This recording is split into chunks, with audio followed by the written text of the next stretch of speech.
You're muted, Jules.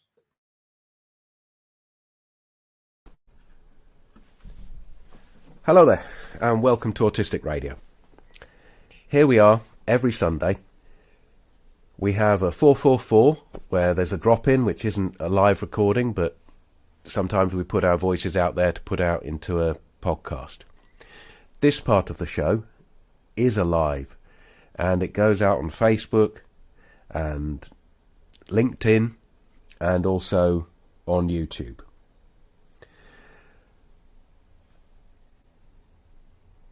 If you have something to share with us, then don't hold back. I know there's a bit of controversy around the project that we have, which is to have conversations with the behaviourist community. And I understand completely the controversy, and I would agree with even the most vocal of the autistic advocates out there that behaviourism and ABA, as it has been used in the past and as it continues to be used in the largest part of the world, is an unacceptable infringement on the human rights of autistic people. However, we have been searching out and finding the people who, in the behaviourist community, in the PBS community here in the United Kingdom, who are moving away from that and moving much closer towards the neurodiversity paradigm.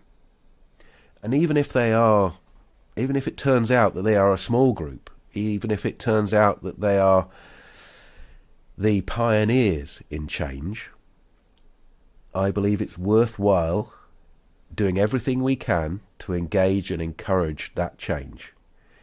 So, while other people will decide to continue to protest for good reason, this project is about creating an allyship with the best that professional community has to offer. There is space for you to protest. I am looking for autistic people who have a good understanding of the model of behaviourism that has been used for many decades, those who have been treated badly.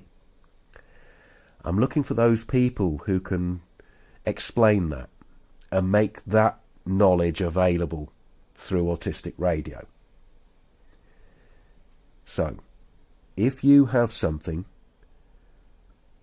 to share, I will do my best to make sure that you get a voice, and it's edited to make it clear, and it's absolutely the words that you want out there. So contact Jules, news@autisticradio.com.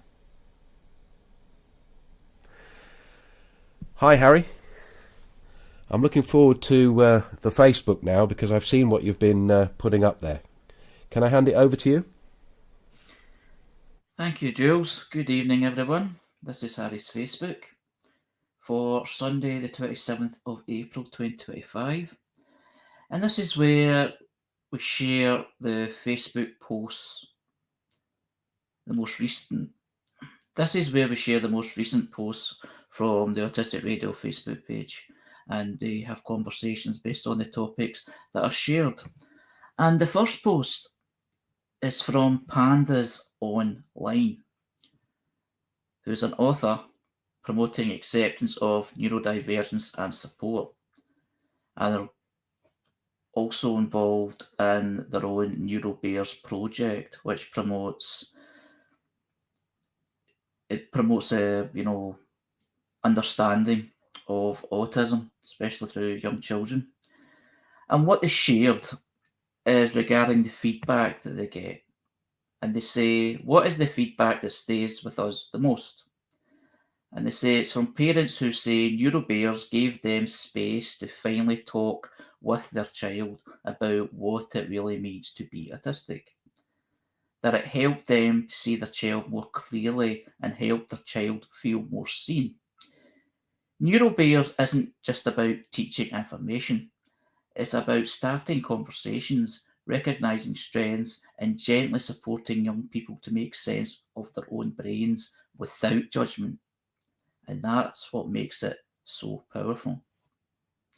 So some of the comments made was it opened a conversation with my daughter about what it means to be autistic. And another one says it focused on strengths while still being honest about challenges. What's people's thoughts on this topic?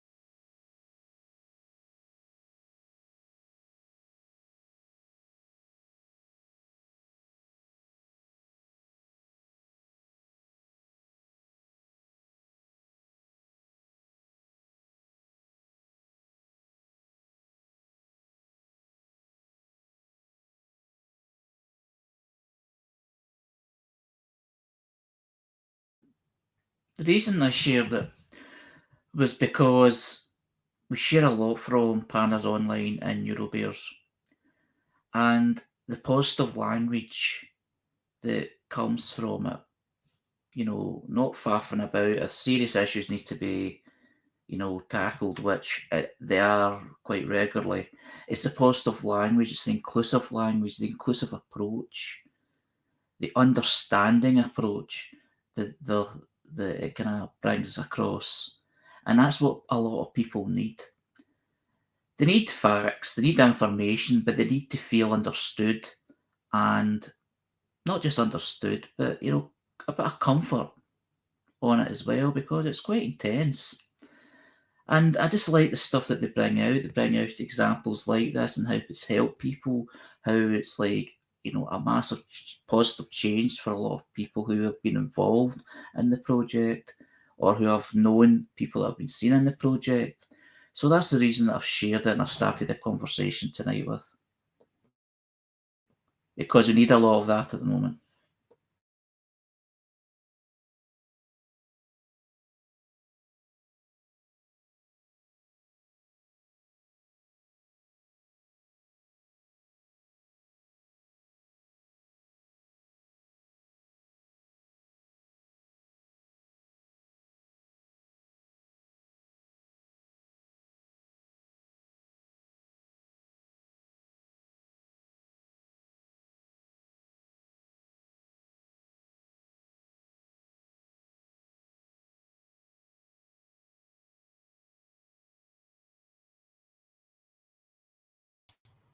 I like the phrase starting conversations here. It's part of feedback. I'm very curious as to what people think or how. I can't even say this. how conversations are started, how to start conversations. I'm just curious about,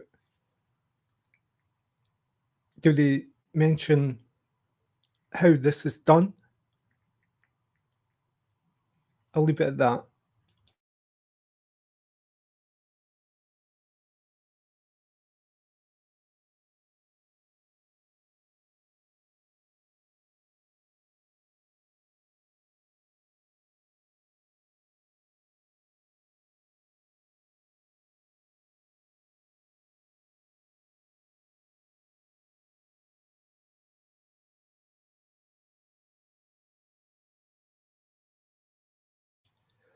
I'm curious also about that phrase, make sense of their own brains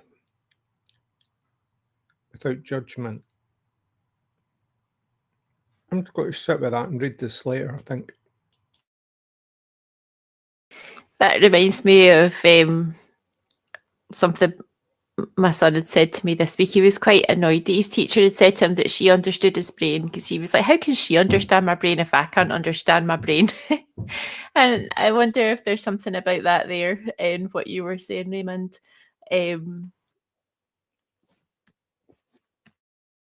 Sorry, you carrying on there, Nicola? Sorry.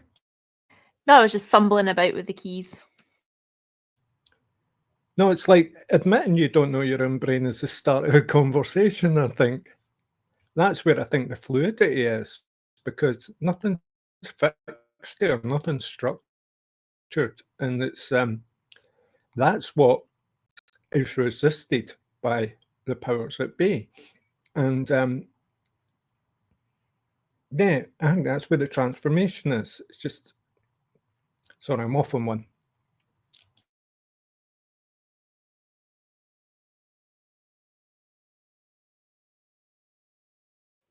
What I'm getting from that small bit of information we've got there about the Pandas Online thing is it sounds like a course that, but they're saying that in the course they're not just going to be like throwing information at people, but in the course it's more about like having those conversations and like drawing out a strengths-based approach. Makes sense. Yeah, I take it you would need a space for this.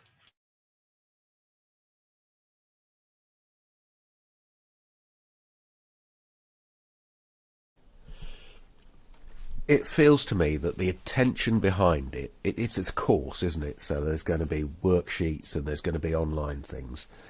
It feels to me as though the intention behind it is to educate parents about autism so that they are in a position to have the conversations that need to be had with their kids. And I think we've started to feel and trust that there's a degree that neurobears are going to do it with an actual experience of autism angle from us, where so many other organisations are really skimming the surface, and they often use outdated information that ends up being harmful. So if they manage to start those conversations between parents and kids about whether the kid is neurodivergent and the parent isn't, or whether they're both neurodivergent, it's got to be a good thing.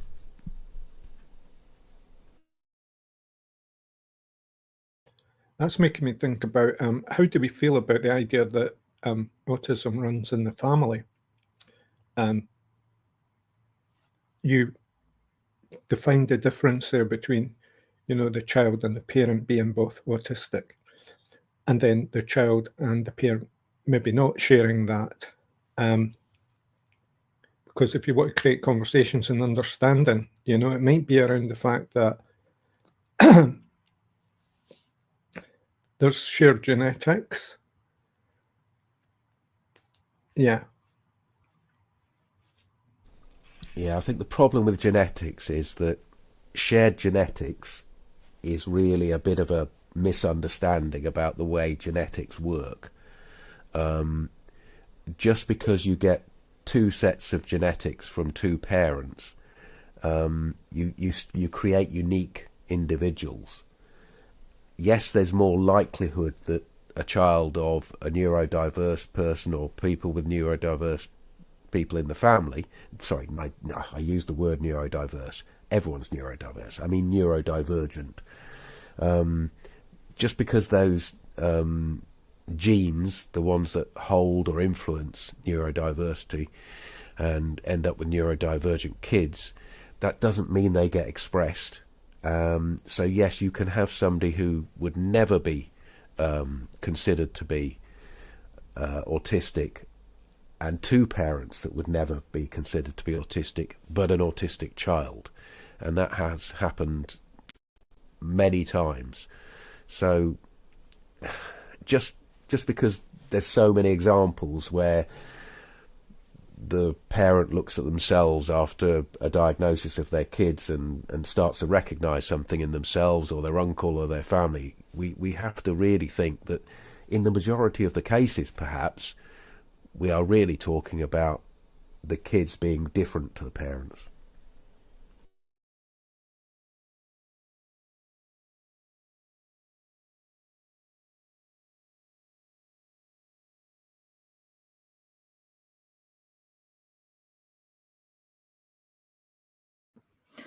The next post is from the Autism Dad, who's a public figure, Rob Gorski, Autism Parenting Support, empowering, inspiring autism parents since 2009. Northeast Ohio, resources, support and real talk, host of the Autism Dad podcast, Love Kelly, CNN, ABC, BBC. And what is shared is the following. You don't need to justify your choices to people who weren't there for the bad parts. Say that again. You don't need to justify your choices to people who weren't there for the hard parts. The journey is yours and you're doing better than you think. What's people's thoughts on that?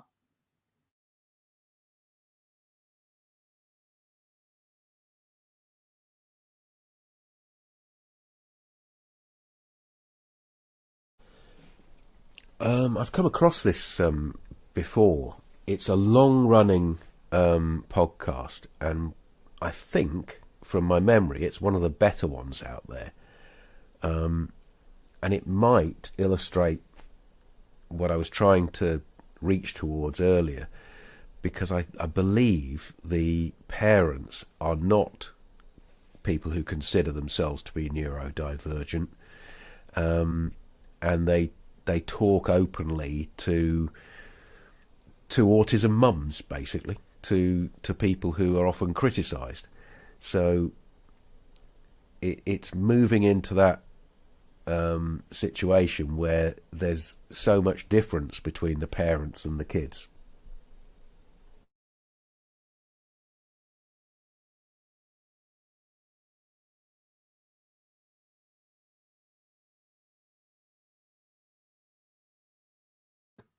Yeah, it always seems to be a difficult conversation in many parts when it's parents, mother, father, who are not or do not consider themselves to be autistic or neurodivergent.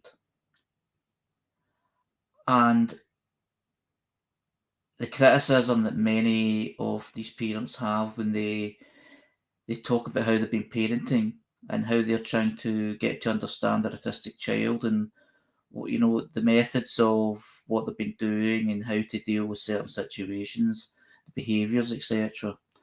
And autistic people are saying what you have done is wrong, you're harming the child. And I've seen a lot of that, and that must hurt a lot of people and anger a lot of people. Although it can be done in many ways, it's a bit more approachable and a bit more understanding and not criticising, just basically explaining how certain things have come across, because as we all know, every autistic person's different. So every autistic child, of course, is going to be different in the way they behave. And some, may lash out a lot more than others. And when someone sees a child acting that certain way anyway, out in the public, basically, the criticism to the parent is the parent maybe being too soft. So there's this demand from certain people in society that they should be more harsher and let that, teach that child to behave better, even though it's more complicated than that. So these conversations can be put, in a better way. And, it can be quite tough conversations, but I kind of understand, the positions of many of these parents are in. Don't get me wrong, there'll be a lot of parents, that are like the other side of the scale who, who enjoy the power, etc. I know it sounds harsh, but it does happen. So that's why you get so many people, especially people that are autistic, that are resistant to the sort of parent method if the parent isn't autistic themselves.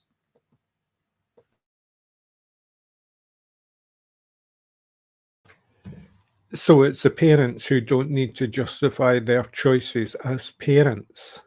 Yeah.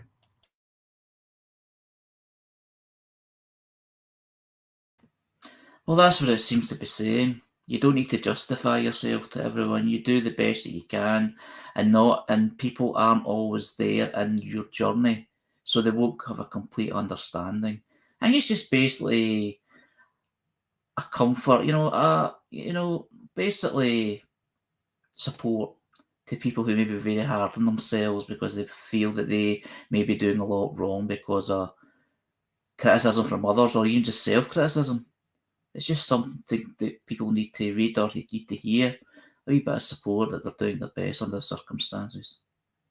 And we know life itself is hard anyway. Yeah, so it seems to be like a particular thing about parenting that can be applied as a general thing to everyone, yeah?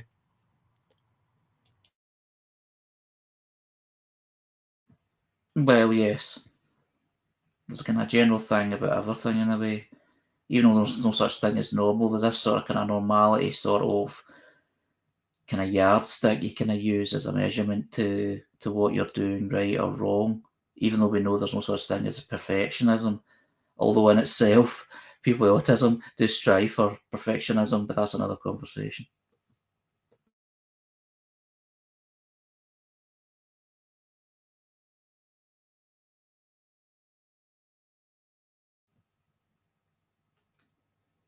The next post is from the Autism Community in Action, who are a non-profit organisation, and they're known as TACA. And their mission is TACA provides education, support and hope to families living with autism. And what the post is about their theatre-based social skills interventions, which they say shows improvements in social communication and cognition in youth with autism. And that's part of their 25 Days of Autism Facts. So building social connections and friendships in autism. Emerging research on the efficiency of theatre-based social skill interventions, TBSSIs, shows improvements in social communication and social cognition in youth with autism. They provide a comfortable, interactive and stigma-free environment for individuals to practice social interactions in real time, without the pressure of traditional learning settings, and can help promote friendships. Friendships bring connection, joy and self-worth, but social challenges can make them harder for kids with autism. Parents can also play a key role in supporting and fostering meaningful connections. Practical strategies like play dates, shared interests and structured activities can help. And they've provided links on learn how to support your child in the appropriate resource. So what's people's thoughts on this particular topic?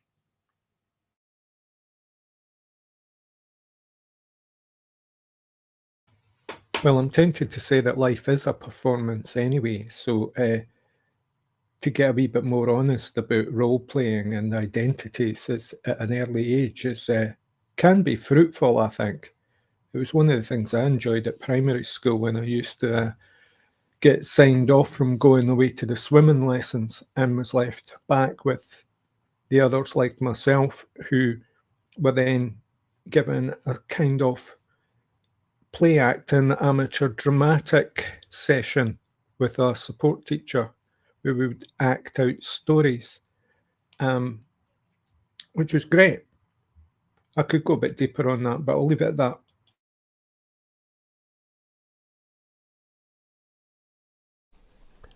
I've just written in the text, and I'm only being partly humorous, that this is a great help for creating appropriate masks as a survival technique, which some people will feel, wow, that's a horrible thing to suggest that autistic people should cultivate masks. But there is something in that sometimes we do have to have an appropriate mask to fit certain circumstances, particularly circumstances where we're at risk. So if you're doing it knowingly in a theatre situation, if you're creating a performance, then actually you're not ending up in that negative masking situation where you lose your identity, because you're examining it in that hands-off way. You're cultivating a powerful skill, and that might actually enable you to unmask more. The knowledge about what is a performance or what isn't a performance could be really helpful for autistic people. And I would like to sign up for this. I would like the 60-year-old version of this.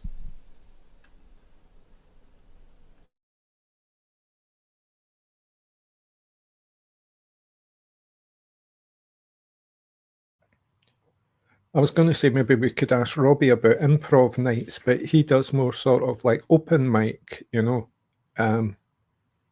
But I know people used to do improv nights with poetry and stuff, and yeah, but these are one man or one person performances. Theatre's this kind of like engagement thing in a space. I'm trying to remember where that was even offered when I was a child. It was a bit like, you know, a lot of things like singing in the choir. There were these like shadowy areas that you never quite had full access to, or you were maybe afraid to go there because of how other people thought. But yeah, it was like playing rugby at my school and stuff like that. You know, nobody played rugby at my school. Cricket, no way. You know, so when somebody taught me how to do something like that, it was exotic.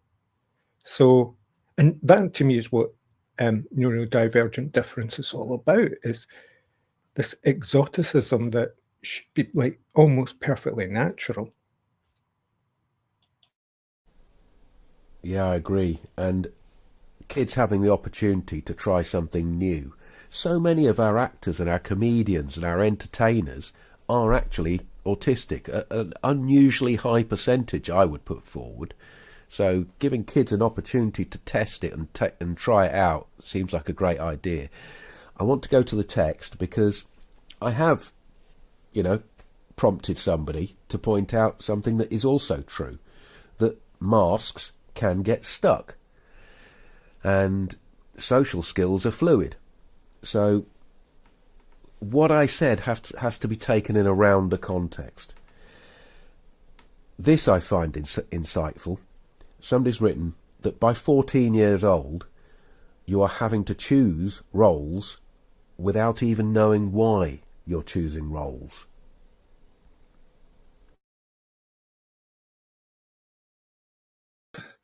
When I'm at the open mic doing performance, that's when I least mask. It's when it's given the permission to be myself. That's an amazing phrase, permission to be myself. I'm not going to go positive or negative about it. I'm very open about it. I find it a fascinating thought.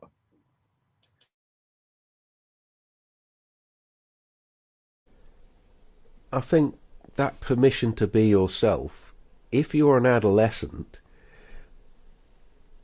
experimenting with what that self might be through theatre is something that could be life-changing for you.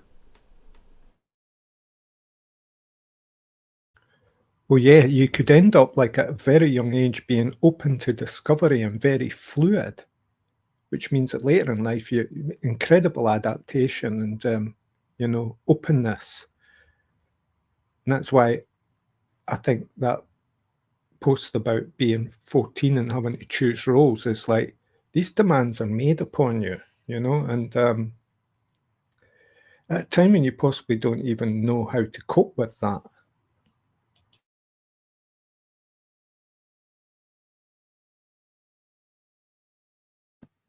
The performance thing is an interesting one. I used to enjoy, in school particular, I enjoyed some classes on drama. And the only thing that put me off was I actually thought I was doing well, the way I was acting, and you know, a lot of it was kind of I thought was funny, etc. But I can remember the report card that actually says I was absolutely terrible. I wasn't good at working in a team. I was all about myself, and you know, it was quite, and that kind of put me off in school. You know, I'm not saying that I would have went forward to become an actor or anything, but I might have been more involved.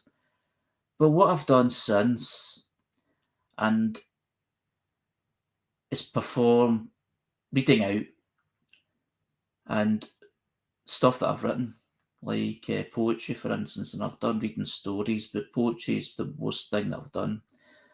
And I did that when I was in a local writers group, and I went round to kind of local libraries at the time, and it was kind of weird. It was like this sort of nerves. Everybody was taking their turn. It was like, they were pretty decently, attended. And everybody was kind of taking their turn to go up and kind of read out stuff and just sitting waiting on it and hoping that I'd be up first so I could sit and relax for the rest of it.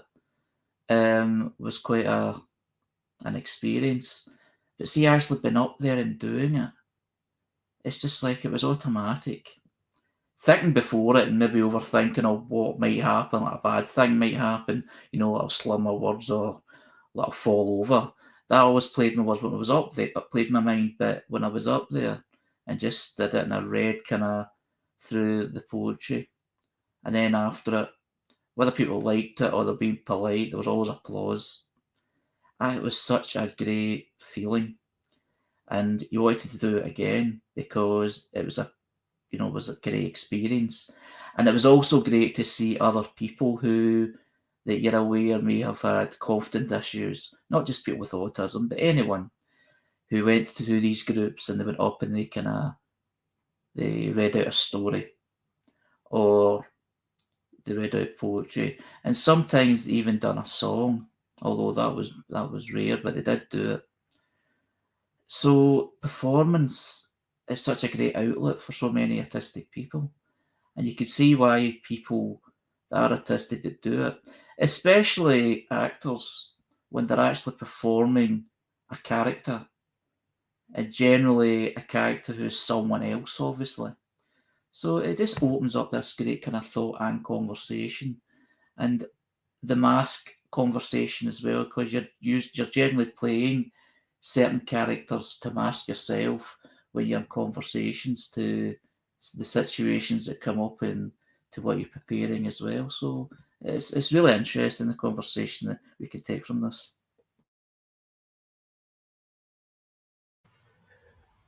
I'm recalling them social parties that my family used to have where there often was a kind of acting out that went on after a while. Everyone had a song. I've mentioned this before. But sometimes people would go into characters, and just mocking each other, say, or, and there was that kind of expression back then. I don't think it's gone away. It's just mutated into something else, but because of like technology and being online. But there was, and it makes me think of these parties as being a situation where I think a lot of people in my family were maybe using coping strategies to, compensate for kind of hard lives, But yeah, I just reflecting on that there.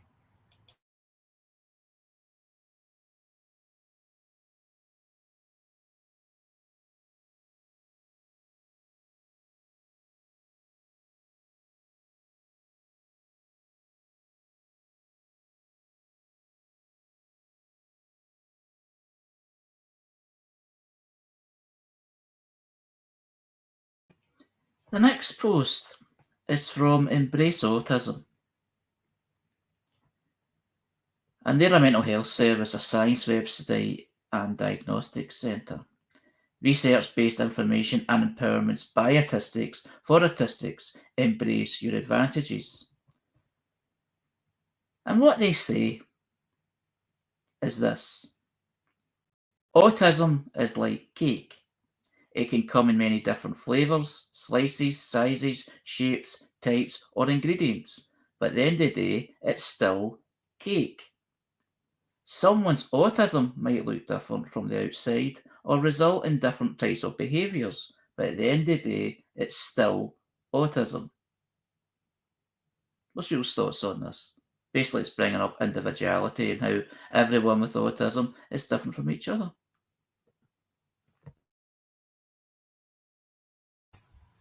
In that difference, then, what is being shared? Are like elastics like sandwiches?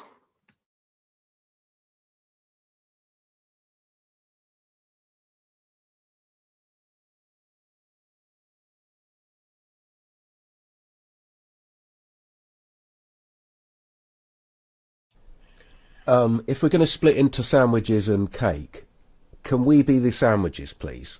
Because, you know, cake is just sugary, fatty, all show and no substance. Can't we be the sandwiches, please?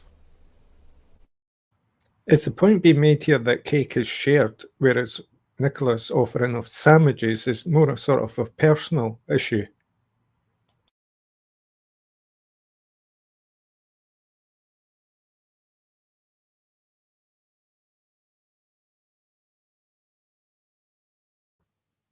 I suppose sandwiches would be a better description, wouldn't it?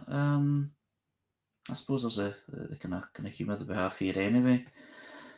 But it is interesting. And the way things appear to be going politically, particularly in the United States, although it's happening elsewhere, as been said before, it's like things are kind of going back a bit. It's like they're trying to reverse the individuality in anything, and that includes autism.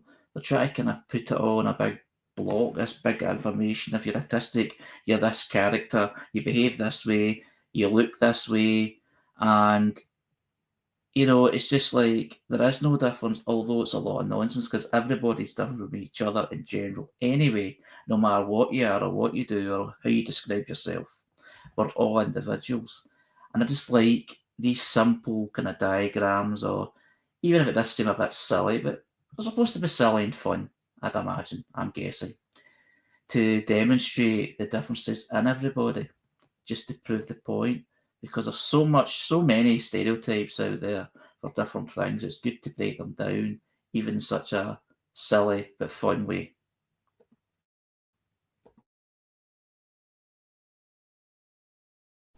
I feel as though teacher has just told us off for messing about with this. Okay, so let's take the post and let's just say it's a good way of using a metaphor to describe to the general public that however we as individuals might look extremely different, we're still autistic.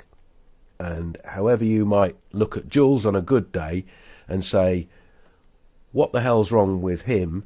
He seems to be getting away perfectly well in his life. He doesn't look autistic.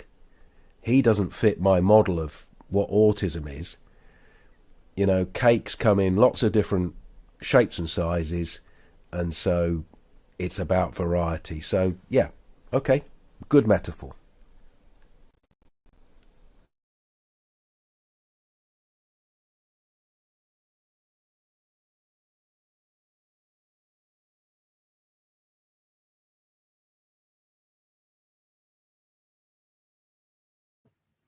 The next post is from Pandas Online again. I can see where the confusion came from earlier.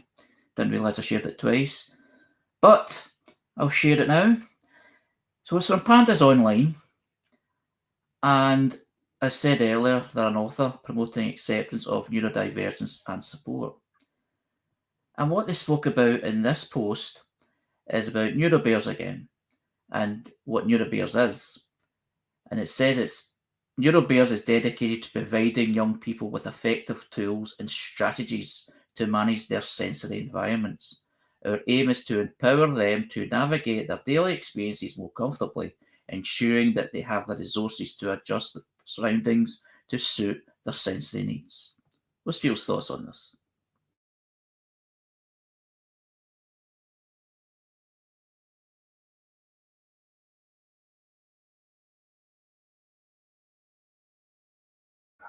So do they actually provide like physical tools, or is this again, is it kind of more just like information and pointers?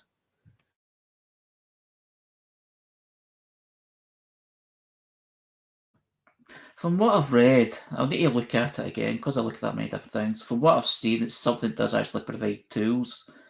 I think a lot of it's online, but I think they can do it in person as well. Although I may be wrong on this, so someone can correct me.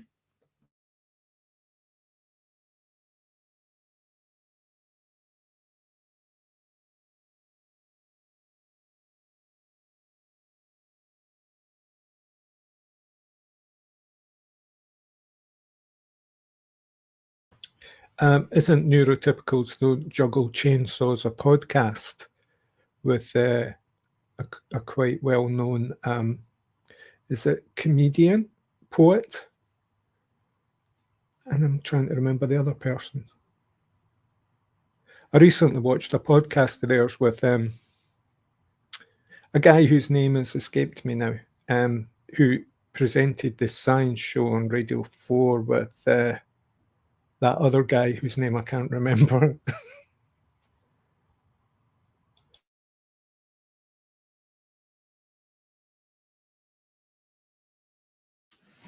I've just had a little look at what I think their website, and it is this online courses that they provide, and I think that they can provide them to individuals, or they've got like options for schools to purchase them.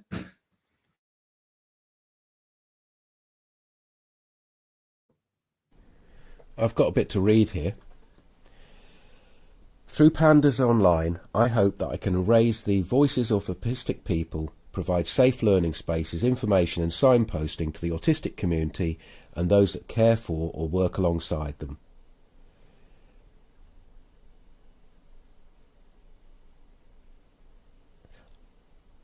I work closely with Kieran Rose, the autistic advocate, and together we hold the live sessions of the Inside of Autism open to the public.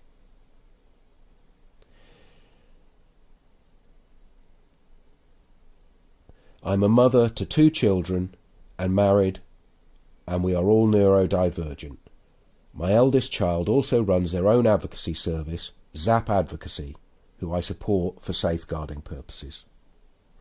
So this is a real autistic space, which pretty much explains why we are constantly using them to share. We trust them.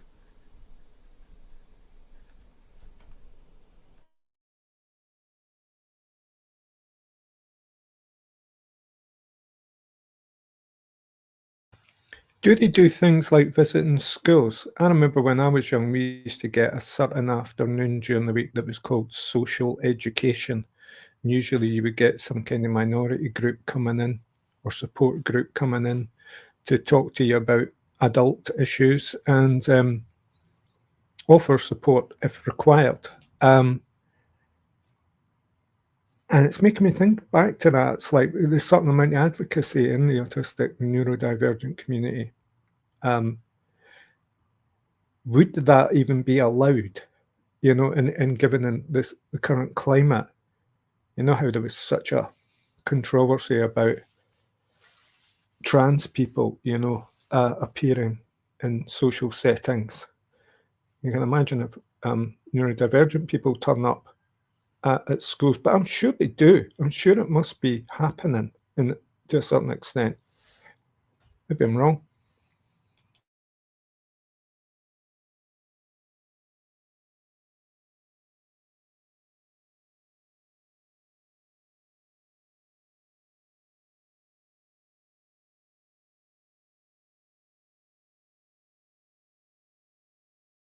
There's a bit I really like in the description of one of the NeuroBears courses, and it says, there's some early research to suggest that the sooner autistic people understand they're autistic, the better potential there is for them to self-report positive well-being and mental health. It's important to begin a sense of community, self-understanding, and positive self-identity as soon as possible.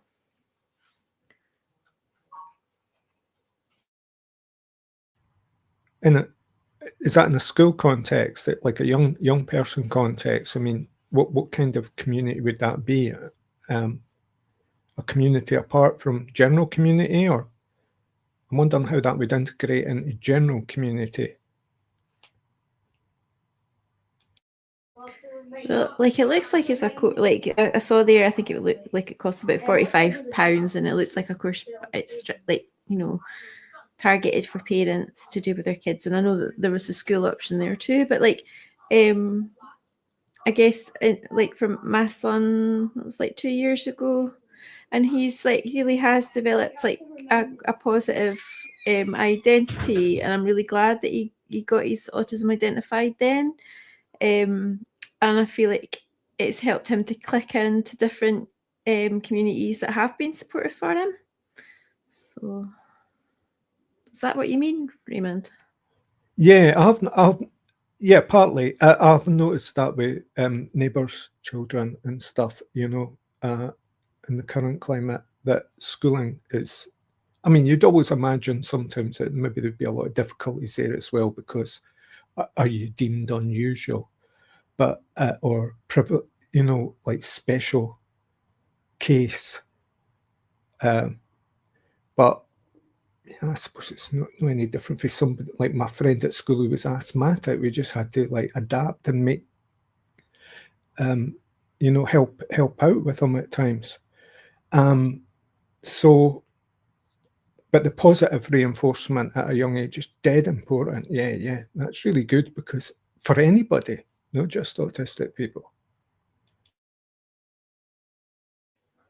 And I know in their school, I think in all the schools in Scotland as well, there's a lot of work done on autism awareness. So it's like, in primary particularly, it's very much been just like as looked at as if like, oh, somebody who needs glasses, oh, they need to wear glasses, oh, they're autistic. It's just, it's kind of, they're really, really pushing to just try and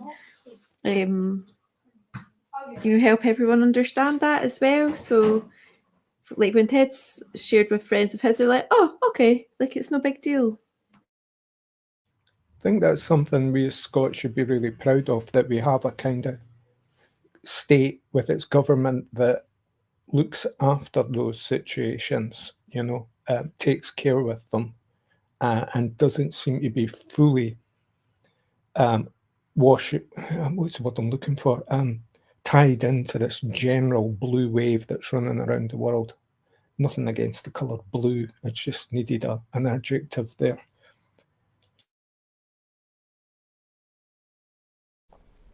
As contrast, this is a 45 quid course which looks as though it's worth absolutely every penny.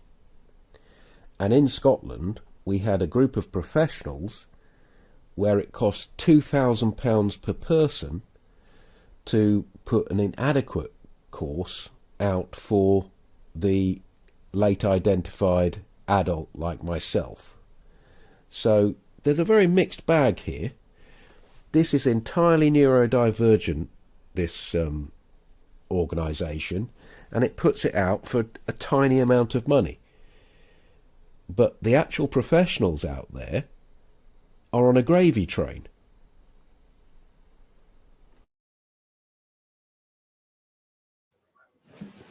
Yeah, it makes you think. There's we've shared stuff by Neurodivergent Lou before, and I did her there. I'm not sure their like their burnout course, and found it really, really valuable. And it really was. It was available for next to. It was like by donation. I think it was so available, so accessible, and I got so much information in that compared to, like you said, like some of those courses out there that would be costing a lot.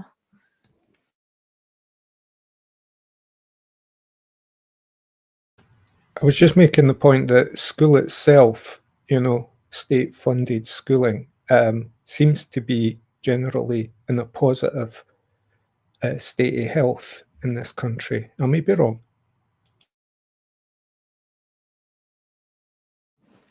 Well, there's definitely loads I'm really, really grateful for that we get through like the government in Scotland and stuff. It's really like I've been reflecting on that compared to like other places in the world, and I think even just from like an ethos perspective, there's a bit more of a sense of safety than some other countries. So I hear what you're saying there, Raymond. Yeah. Well, as a government, it was almost victimised as much as the community was because of some of the legal legislative decisions it was making. Did you guys know that the main autism charity here in Scotland has an autism helpline?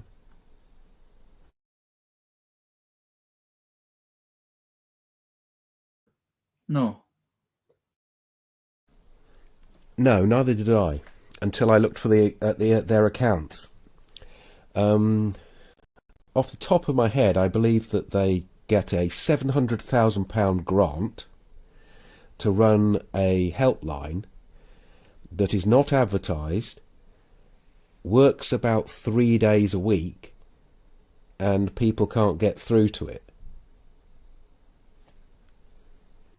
Isn't it the case that within almost the first 3 to 6 months post-diagnosis, you give up on these groups?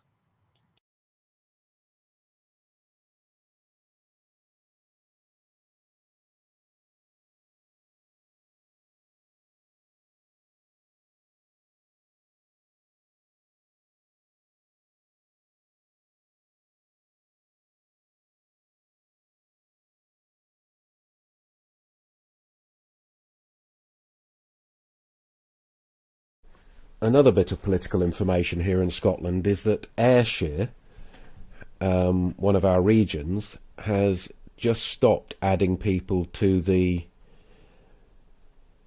list for diagnosis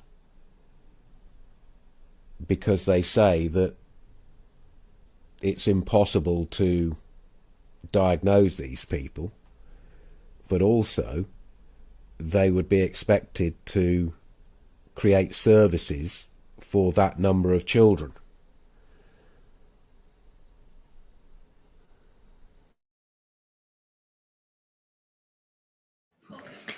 It just seems so off when you think, these families won't be seeking diagnosis unless there's something amiss, something they're struggling. And so the services are already in demand, whether or not you identify the autism.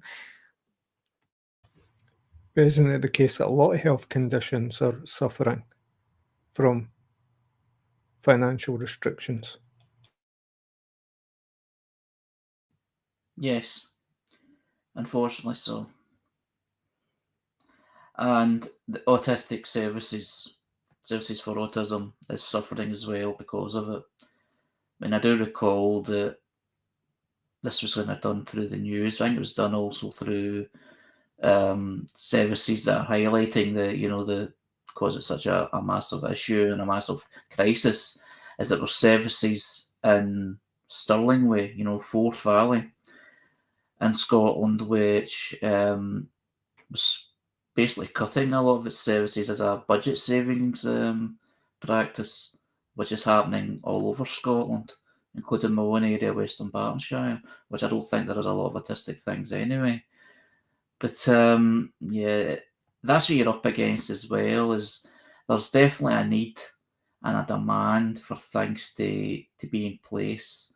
But what's happening now within Scotland, within the UK, is councils aren't getting money from the respective governments to be able to fund services, and that includes the one with autism or dealing with autism services. And it's just it's basically it's quite distressing when you hear things that are being cut, and it doesn't appear to be ending at the moment, and that's it just really angers you. Not because the services are cut, but because you feel politically it doesn't have to be that way. It's just become that way to satisfy certain sections of society who people feel, and I'm one of them, that hog money and money they don't need. And it's just very distressing thinking and angering knowing that that's happening at the moment, even though I'm digressing a little. But basically, that's how the general feeling is by a lot of people out there, including people that are using services are getting cut and closed down. The reason things are cut down and the reason services are cut is because they're too expensive to provide them. And the reason they're too expensive to provide them is because of the way they are provided. We have a texter here who says, I pay for my own support directly, which is far cheaper than if I had done it through social care. I also get support that more closely meets my needs rather than the generic care that social care provides. So we have somebody with a direct experience who is paying privately for their own care, and they are finding it cheaper than the main social care network, and the main social care network is probably privatised as well. So there's something very fishy going on there.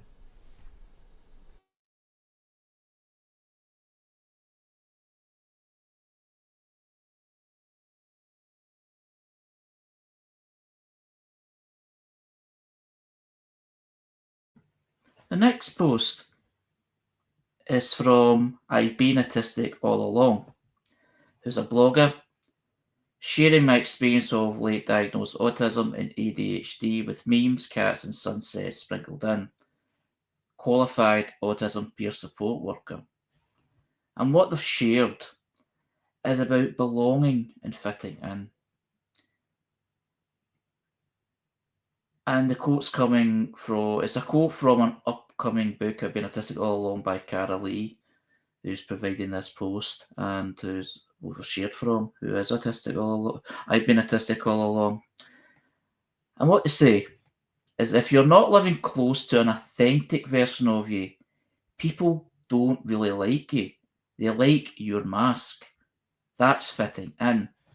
And the additions to that is I want to belong, not fit in. What's people's thoughts on that? They might not even like the mask.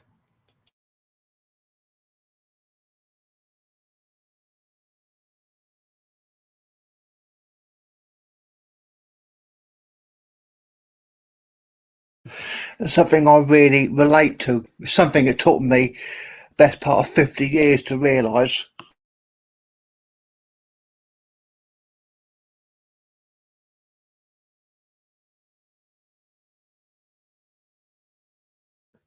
Belonging is a big deal, certainly for me. And I've always looked for things where I felt that I belonged rather than feeling that I'm looking to fit in. Because you feel like you're trying to fit in society in general in some way. So you put on these different masks and different ways of behaving in front of certain people so that you can get by in life, or you can get by a scenario or a situation, whatever that might be. But if you get a sense of belonging, you relax, you show your true self. And I've had that through some family. I don't want to say all family because that's not truthful and not fair to say so. Some friends, can relax and feel that I'm being my true self. And being here, being part of Autistic Radio and being my true self, kind of revealing and talking about kind of stuff that I'm doing now.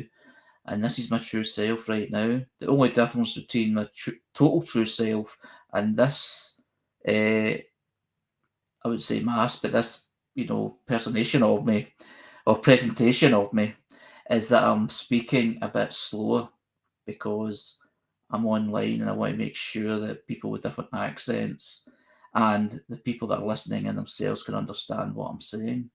And that's just a conscious thing I do. I generally speak a lot faster than this and a lot more slang.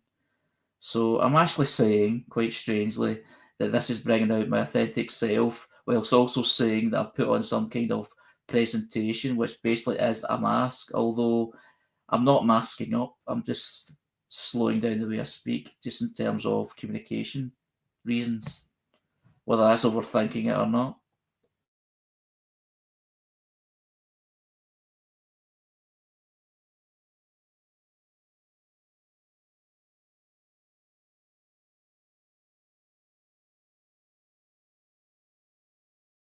But what I will add to that is I do feel that I belong here, and I'm not just looking to fit in, and that's the main point of what I was saying. I like that distinction you draw, Harry, explaining belonging, because I still find belonging a confusing concept. I think it's because I'm wary that, I'll end up only wanting to be where I feel I belong. And that might be either restrictive or an addiction to a certain extent, a wee bit like how comfort zones can be addictive too. But I have no answers to that, really. It's just the kind of self you want to be when you feel you belong and relax. There's a bit of me that wonders, can that go anywhere? Or does it only operate in specific places and contexts?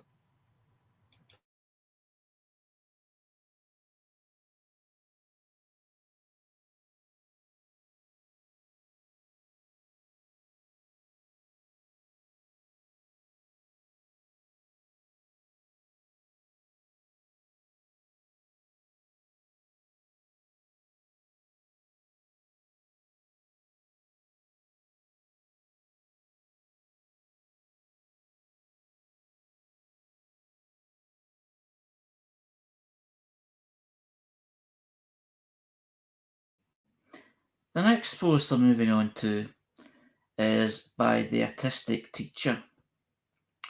A public figure, autistic and proud, sharing insight and understanding to help the autistic community. And they've shared the following quote: "Autism is a neurological difference, a diverse way of being human. There is nothing wrong with me. There is nothing broken.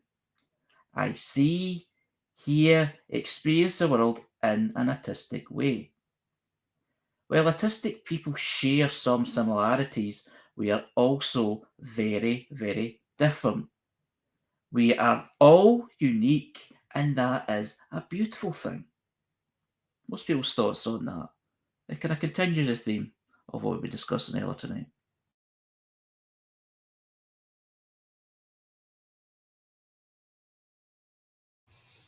I'm wondering where the feeling of being broken comes from.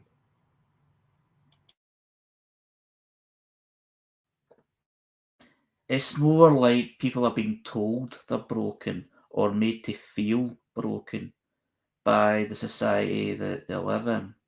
That's my understanding what they're saying, broken, although maybe not.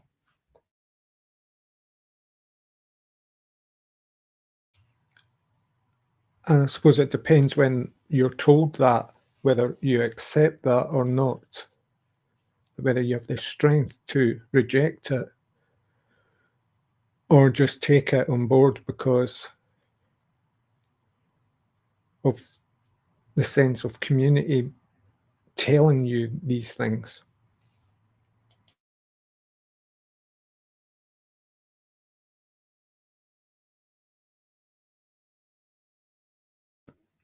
Well, just going back to when I was diagnosed, or even before that, I did feel broken. I did feel there was something wrong with me. I needed an answer to find out what the problem was with me, with my being. And there was a lot wrong. There was a lot wrong with me. There was anxiety, stress, depression.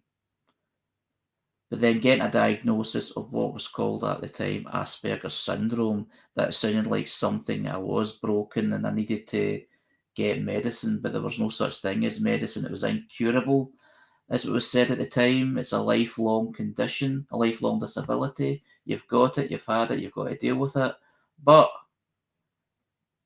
we can help remedy with it, help you live, help you get by, these things that can help you along, like, support groups or, just different things. Medicine, including medicine, for the stress and anxiety, which I still take to this day. My outlook is a lot different now than it was then. I don't feel broken anymore, but that took a journey. As I've said before, I went through the extreme of thinking that I had a gift, a misunderstood gift, superpower, as many do describe autism within themselves, depending who they are.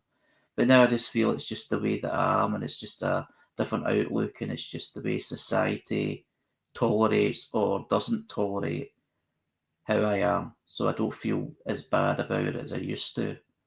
So I think that's part of the point that the autistic teacher's making in their post.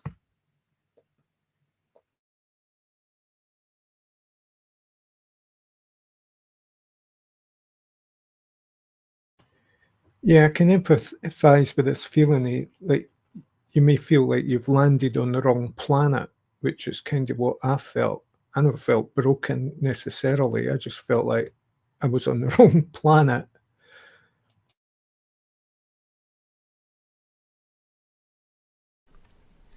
Yeah, there's actually a book about Wrong Planet from the early days of the neurodiversity paradigm. The thing that illustrates this to me is a couple of conversations with two professionals in autism, and both of them are part of the behaviourist profession.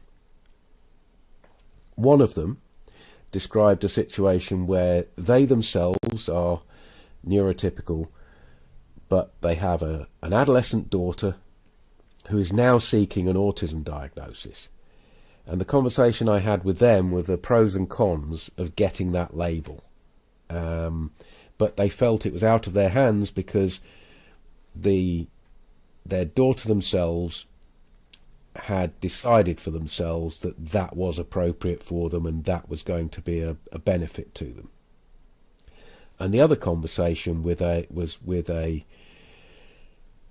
ABA practitioner and a very well educated person with all kinds of letters after their name, but they themselves were also autistic, and they themselves were in a relationship with an autistic person, and they had a 2-year-old. And they were deciding that they did not want, at this point in time, their 2-year-old to be diagnosed, because they saw the interference and supports from the system in their country would be inappropriate for them. And that was very telling to me, that what has traditionally been a diagnosis can be a stamp on somebody of negativity.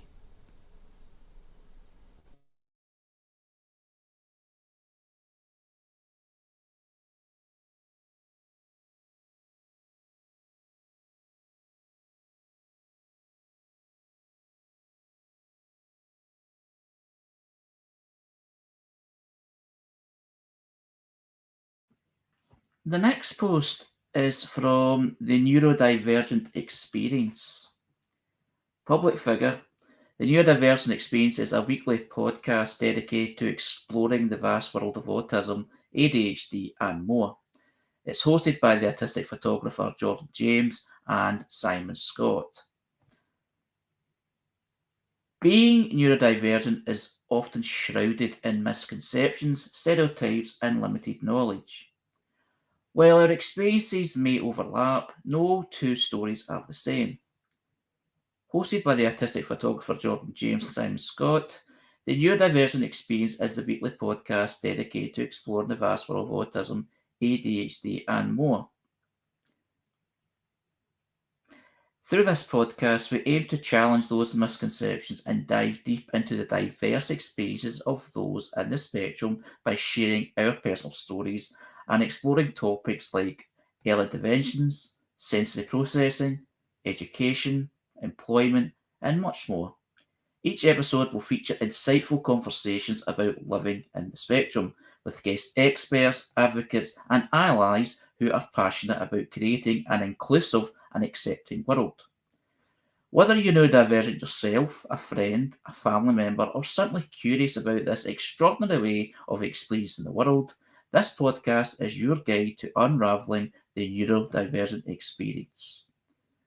You can listen to the latest episode on Spotify, Apple, and everywhere via the Linktree. What's people's thoughts on this? Have we got people here that have listened to it or are regular listeners to this particular podcast? I know that we've shared them a few times and discussed them a few times.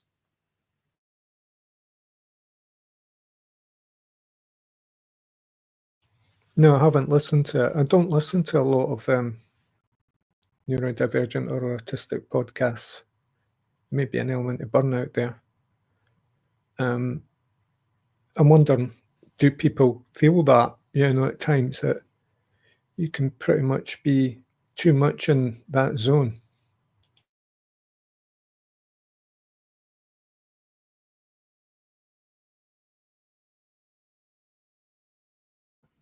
Well, I understand what you're saying, yeah, because I don't listen to many podcasts either because of that reason. It can be maybe a bit, not because it isn't interesting, a lot of this stuff is. Sometimes the bite sizes of that kind of stuff is more, it's more suitable for me. A lot of it I like reading more about it than listening. That's more my forte is reading, because I can kind of read it over and over rather than looking to listen to someone talking over and over. It just depends how it's presented and what it's about and the enthusiasm that I've got. But from the stuff that we've shared already, from Jordan James particularly, it's always quite intense and very good stuff that's shared. So I believe it must be a great podcast, but it'd be very intense, much like ours can be.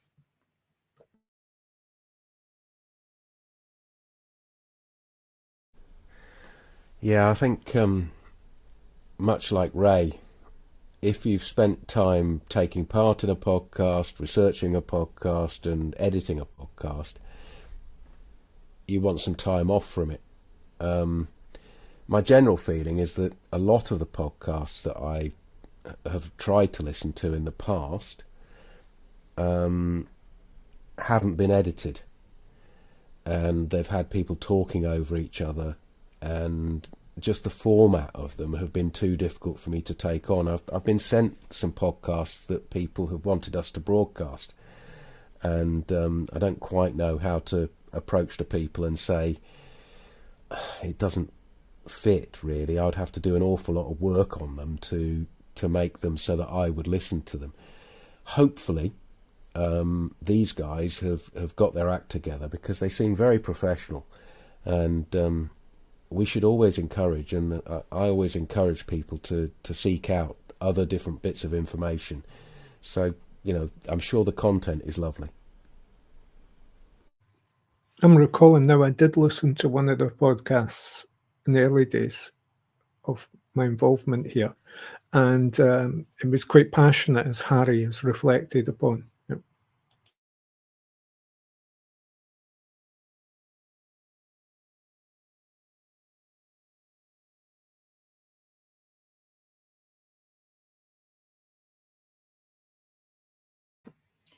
The next post is from I've Been Autistic All Along again. And the reason I've shared this is, because of the situations that have been happening. So anyway, I'll just move on to it. I'll say it all again. Don't need to say that. I'm glad I edit this. The next post is from I've Been Autistic All Along again. And just to recap, they're a blogger who shares the experience of being late diagnosed. The next post is of being autistic all along again. Just to recap, it's a blogger who says they're sharing my experience of late diagnosed autism and ADHD with memes, cats, and sunsets sprinkled in. qualified autism peer support worker as well. And what they've shared is the following. Autism isn't a disease. I am astounded that it's being referred to as such. I feel we rewound about 50 years of progress in one fell swoop. I think that's in relation to possibly what's happening in the United States. What's other people's thoughts?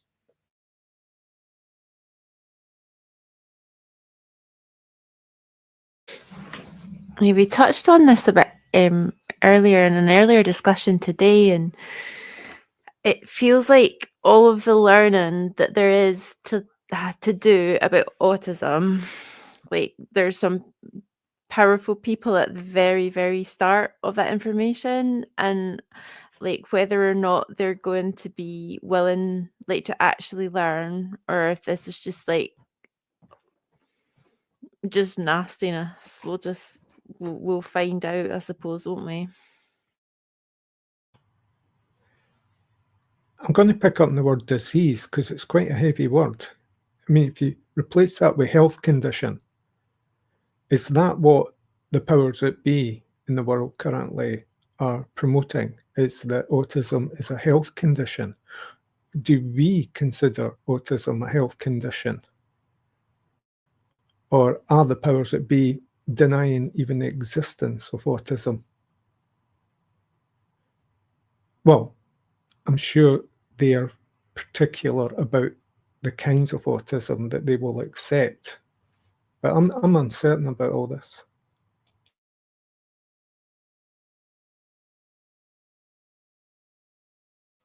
I'd imagine that the posts referring to like RFK's comments about it, looking at this idea of autism being like caused by environmental factors, like some kind of like malicious addition to the food system or chemicals in the water or something like that. Like it seems like where he's stabbing at with it. It doesn't seem so much like he's trying to deny autism exists, but try and find ways to eradicate it, which is kind of like feeling a little bit kind of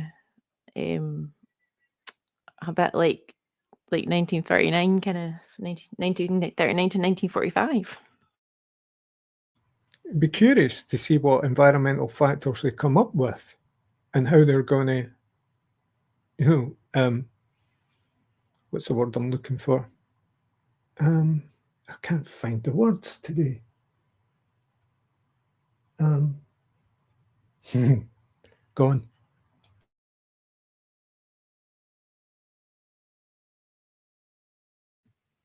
It seems what's being promoted, not just in the United States, but that's the big thing that's kind of talked about. I think even Australia's being touched upon.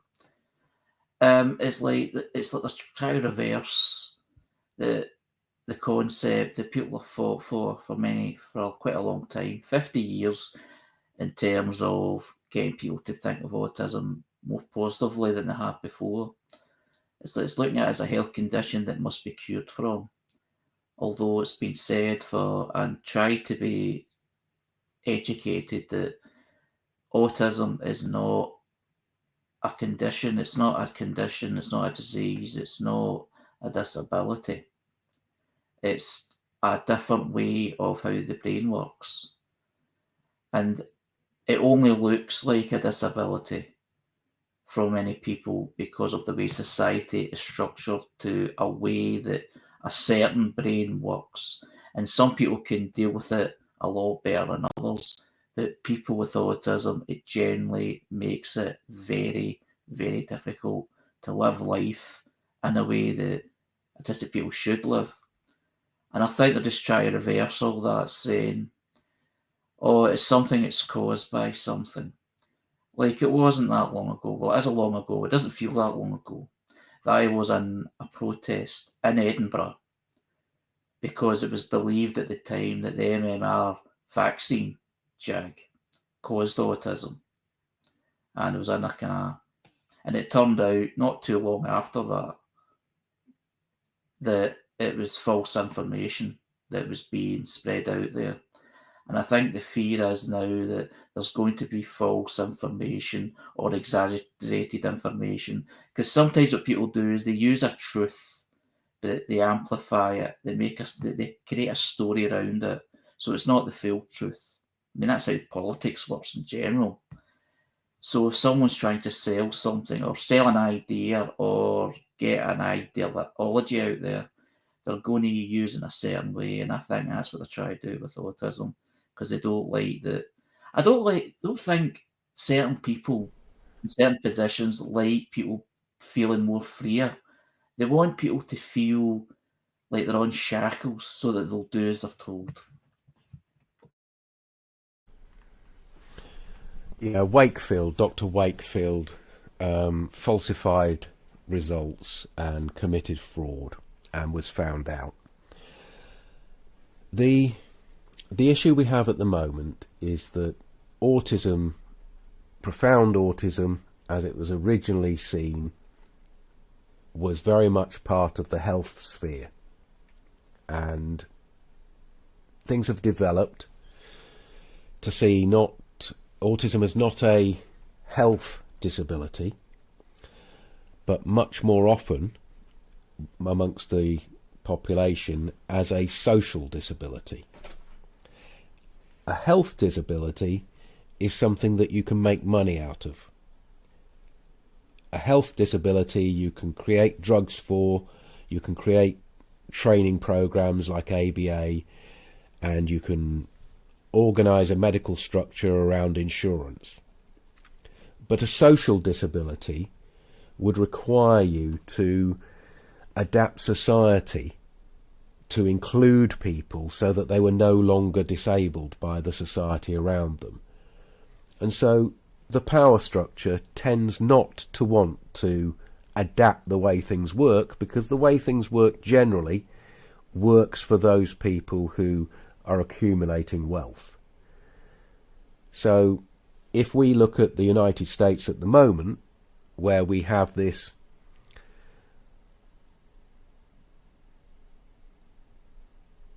resurgence of right-wing ideologies, it's much better if they can classify autism as something that is either curable or has a cause, rather than the difficulties that people have being part of the system itself.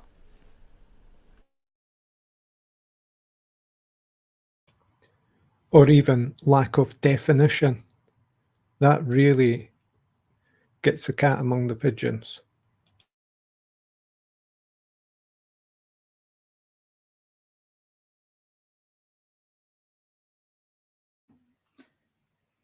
The next post is from Casper Autism Online. Under a non-profit organisation, Casper has been providing invaluable support and enriching experiences to autistic individuals and their families since 2002. Charity number 1200786. And what they're talking about is the speaking age for autistic children.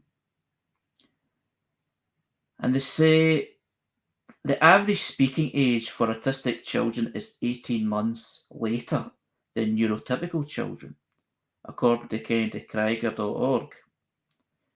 The average speaking age is meant to be 18 months, according to them, but it's 36 months with autistic children.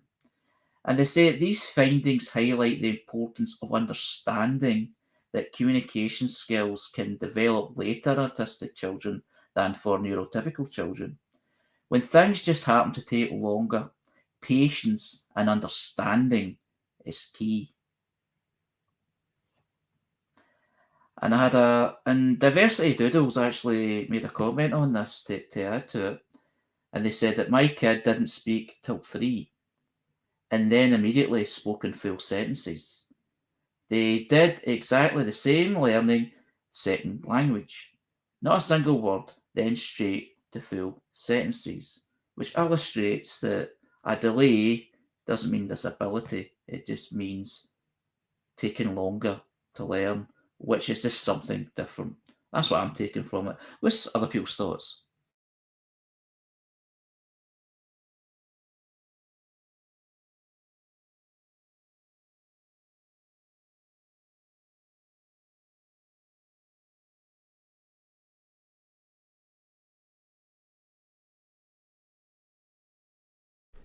Well, interesting for me, when I was discussing my autism with the person who assessed me, I told them various anecdotes, and one of them was that my mother told me that I didn't speak for a very long time, and when I did speak, I couldn't be shut up.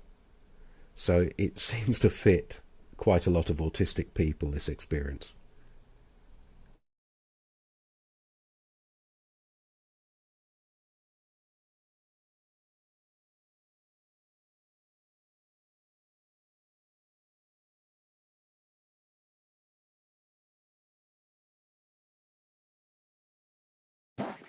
Yeah, I understand as well that like some kids with autism speak early as well. And I certainly remember that from when my kids were small and we were around other babies, and I think you still get that either extreme um, situation in autism as well. So some autistic kids develop speech at typical rates, others are earlier or later as well. And I've heard a lot about them that like kids will just start speaking in sentences if they've maybe been late speakers as well. There was someone in my family, I think they were 5, and then they started just speaking whole sentences too.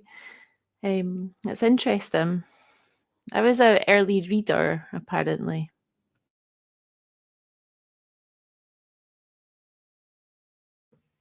That's one thing I've actually never asked my parents about when I started speaking. What I do remember is it took me a long time to be able to ride a two-wheeler bicycle. Two-wheeler bicycle. I'll say that again. I remember it took me, I think it was up to I was 10 until I could ride a bicycle because of the balance thing. I just felt I couldn't balance properly. I was about 10 years old before I learned to do it. And then after that, it was fairly, not simple, but it was automatic. You learn more and, it was quite easy after that. I couldn't tie my shoelaces till I was 14. And that was the same with my school tie, because when I went to school, you had to wear a uniform. And when I do things like that now, it feels odd that I felt I was struggling to do that. So I imagine people with autism in general just take longer to do certain things. And it's not just about communication, it's just about learning anything. So it's something to take on board, because many people feel if something doesn't happen beyond a certain period, that there'll be panic stations. There's something wrong here, there's something wrong. And people will pounce out of panic. And services will pounce out of opportunity, especially if it's a service that provides a charge. So, it's understandable that this needs to be said, because people do worry. And it's understandable when it's children you're talking about.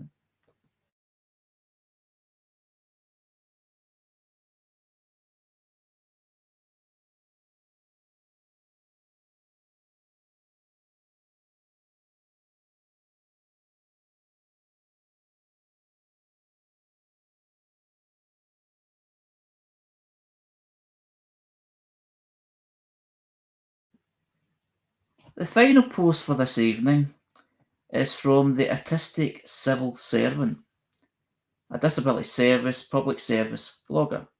And it's blogs about being an autistic civil servant.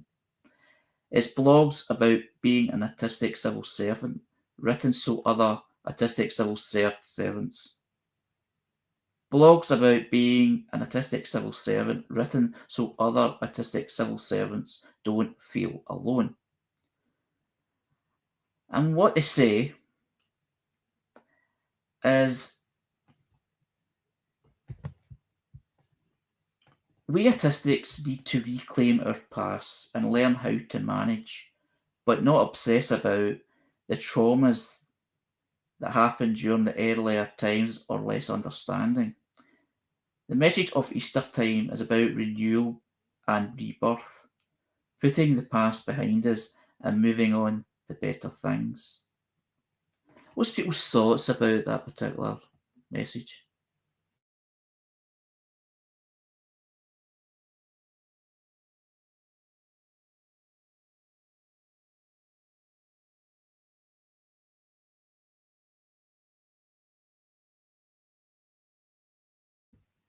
The reason that I shared it is it's kind of reflective. I won't read out the full post because we're near the end of the broadcast, but it's like reflection about reclaiming. And it's, I mean, I can get what it's sort of saying. You know, there's certain things I've had in the past that you learn how to manage how you've recovered from them, but not obsess about the traumas at the time and not kind of beat yourself up over it. Just learn from if you can. That all depends on the trauma that it's talking about. I just think it's basically saying just to not to be hard on yourself and take the opportunity of a time such as Easter as a time to start anew or start afresh in many ways, like new experience and just just a general feel good sort of support post that appears to be. What's other thoughts? And it's quite a large, in-depth post, Harry. I was just reading little bits of it there, and yeah, because we all replay our paths at times, and especially so if we get a later diagnosis at times. So it is worth bearing in mind that you don't want to suckle your energy away with that kind of self-reflection. There might be some squeaks as I say this. The dog's found our toy.